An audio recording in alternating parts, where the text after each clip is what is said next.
Donc, bonjour Julien, Bonjour. merci de nous prendre quelques instants pour nous parler du projet mené avec Immersion, le projet Follonie. Est-ce que tu peux juste commencer par te présenter et puis nous rappeler en quelques mots ce que fait Immersion? Très bien. Alors, je suis Julien Castet, je travaille pour la société Immersion et je dirige la recherche dans la société. La société, c'est une PME française localisée principalement à Bordeaux. On travaille essentiellement autour de l'usage de la 3D, que ce soit dans l'industrie, dans la recherche et avec nos partenaires académiques également. On installe des solutions, qu'elles soient matérielles ou logicielles, pour vraiment fluidifier, aider à utiliser la donnée 3D d'une manière assez transverse.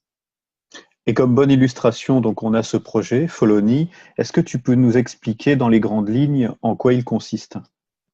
Alors, l'idée de Follonie, c'est pour l'équipe que je dirige, c'est de se confronter à un nouveau domaine d'application qui est le domaine médical, où on souhaite aider le chirurgien à utiliser la donnée 3D au cours de la chirurgie, donc dans la salle d'opération, pour le soutenir dans le protocole qu'il a décidé en amont et pour l'aider vraiment à converger vers les décisions qu'il a prises du modèle 3D pendant l'opération. Alors, D'une manière plus générale, ouais. oui, justement, comme tu nous dis, c'est vraiment l'idée d'aller assister le, l'utilisateur, enfin le chirurgien pendant l'opération. Est-ce que tu peux nous préciser un petit peu quel est le rôle de la réalité augmentée dans ce projet-là? Parce qu'il me semble que c'est vraiment la partie sur laquelle Immersion va fortement travailler. Ouais, alors le projet, c'est vrai que le projet est extrêmement large, hein. Il est subventionné par le programme d'investissement d'avenir. Il touche vraiment toute la chaîne de valeur, donc depuis le scan du patient pour avoir les données du patient en 3D, depuis jusqu'au suivi a posteriori de l'opération du patient, et tout ça par l'intermédiaire d'une prothèse, qu'on dit connectée, puisqu'on va mettre des capteurs à l'intérieur et qui est personnalisée. Donc c'est une prothèse qui est imprimée en 3D, adaptée parfaitement à la morphologie du patient. Et c'est cette personnalisation qui fait que l'opération va être également personnalisée. C'est-à-dire que pour chaque patient, la prothèse est différente, donc le protocole de pose sur le patient va être personnalisé également. Donc la réalité augmentée, en fait, elle va permettre au chirurgien de préparer le protocole, donc en termes de position, en termes de comment la prothèse va s'intégrer sur le tibia, va être fixée aux os, etc. Et la réalité augmentée va venir juxtaposer pendant l'opération sur le patient cette donnée 3D et venir vraiment assister le chirurgien pour qu'il soit au plus près, au plus proche de ce qu'il a décidé quelque part d'un point de vue un petit peu théorique en avance de phase. C'est une vraie valeur ajoutée parce que aujourd'hui, le chirurgien utilise déjà ces données, mais c'est avec de l'instrumentation assez lourde. Donc, on vient équiper le patient de dispositifs, parfois on vient même le fixer, le visser sur les os, donc c'est quelque chose qu'on vient faire de manière un peu superficielle pour aider les machines à reconnaître le genou. Là, on essaie vraiment de rendre la chose un petit peu plus légère, donc en évitant d'instrumentaliser de trop le patient, essayer d'être le moins invasif et d'avoir ce dispositif porté par le chirurgien qui va reconnaître l'environnement et reconnaître le patient, et qui va venir poser un peu automatiquement les informations là où il faut qu'elles soient un temps voulu. Voilà. Alors là, on est dans une circonstance assez particulière sur la chirurgie du genou. On comprend assez bien le bénéfice pour le médecin. On comprend aussi le bénéfice pour le patient, hein, puisque comme tu l'as dit, le projet va vraiment jusqu'au stade post-opératoire et puis ensuite rééducation. Est-ce que tu vois la possibilité d'étendre un petit peu ce concept à d'autres types d'opérations? Alors ouais, les questions se posent tout de suite, hein. On a déjà énormément de chirurgiens, même en dehors du consortium, qui s'intéressent au sujet, qui viennent nous voir, nous questionner.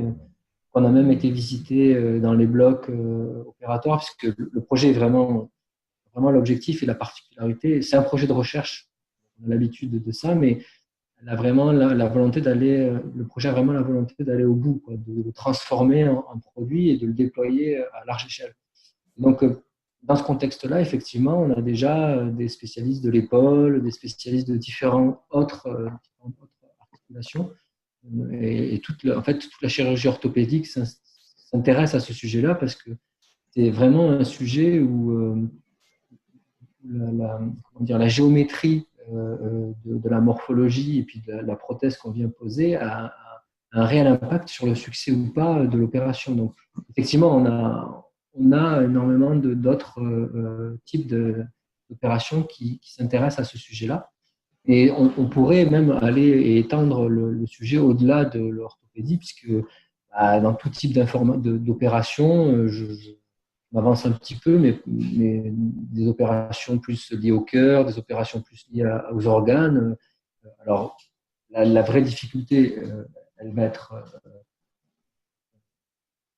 de passer d'un corps rigide à un corps mou. Oui. Donc, pour rappel, le sujet vraiment, le sujet technologique, le gros challenge technologique qu'il va y avoir, ça va être d'être capable de reconnaître précisément la place de l'os, pouvoir afficher l'information de manière très précise sur l'os. Dès qu'on va passer à des organes mous, le problème va être encore plus complexe. Donc, quelque part, c'est une première étape, mais effectivement, on pourra l'étendre, je pense, à d'autres types de chirurgie et vraiment aider la santé et plus particulièrement la chirurgie à s'équiper de nouveaux outils qui répondent à des besoins qui aujourd'hui n'ont pas vraiment de solution qui font l'unanimité, quoi. C'est vraiment pas le cas. D'accord. Justement, toi, tu travailles beaucoup dans plein de domaines avec immersion, à la fois réalité virtuelle, réalité augmentée, enfin technologie immersive, on va dire en globalité.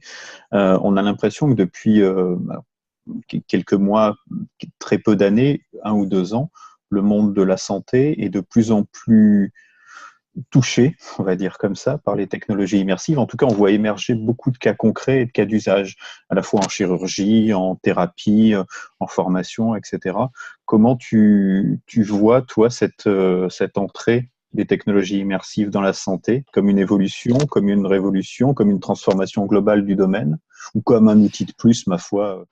C'est difficile de parler de révolution parce que j'assistais justement à une rencontre là, qui avait été organisée à Bordeaux, qu'ils appelaient Regards croisés entre l'aéronautique et la santé. Où justement, l'idée, c'était de croiser les métiers, de croiser les expertises. Et on voit très bien que la santé n'aborde pas ce sujet-là comme une révolution, puisqu'il a des fortes contraintes liées à sa spécificité voilà, médicale, etc., qui fait qu'elle ne peut pas se permettre de vraiment changer totalement ces aspects-là. Donc, on est vraiment dans une évolution, je pense, et venir injecter des nouveaux outils qui révolutionnent quand même un petit peu les usages et qui révolutionnent les pratiques et les protocoles, en fait, puisque permet de fusionner, par exemple, différentes étapes qui étaient faites de manière successive ou de manière en série, quoi, disons. Là, on vient venir vraiment les paralléliser, donc on peut accélérer les choses. Il y a des vraies ruptures sur ces sujets-là. Après, comme disait un professeur là, de Bordeaux, ils veulent, la médecine voit vraiment dans ces nouvelles solutions quelque chose d'un potentiel énorme.